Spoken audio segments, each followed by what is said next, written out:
పనిచేయట్లేదు, ఈ కూటమి నాయకులు పనిచేయట్లేదు. ఎందుకంటే మేము ఒక రోజు ఆలూరులో ధర్నా కూర్చుంటే నీళ్ళు లేవని ఆ రోజు ఇక్కడుండే ఇన్ఛార్జి ఒక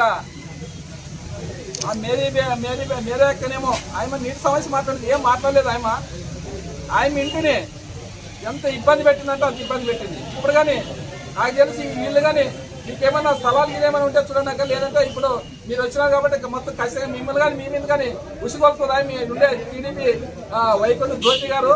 ఎందుకంటే వాళ్ళ సమస్యలు అడగకూడదు, మనము ఏ సమస్య అడగకూడదు. వాళ్ళు నీళ్ళు నెల్లాలు కృష్ణ మనం ఏమనకూడదు, వాళ్ళు ఏం పరిపాలన చేసినా ఏమనకూడదు, వాళ్ళు ఏం చేసినా ఏమనకూడదు. మనం అలా అంతా ఇక్కడ రౌడీ రాజ్యం అయిపోయింది, దుర్మార్గమైన రాజ్యం అయిపోయింది, రెడ్ బుక్ రాజ్యాన్ని నడుపుతున్నారు. ఎందుకంటే నిన్ను ఉలేబేడి గ్రామంలో పోయినాను, గ్రామంలో 6 నెలలైనా నీళ్ళు లేక ఎలా అయిందంటే నీళ్ళు లేక ఉలేబేడి గ్రామంలో. అదేవిధంగా ముసంపల్లి పోయినా ఆడ అదే సమస్య. మన దీనికి ఏ గ్రామం లేకపోయినా ఆ పెద్ద అవుతులు లేకపోయినా పదవుతుల్లోనే అదే సమస్య. అదేవిధంగా ఈ మన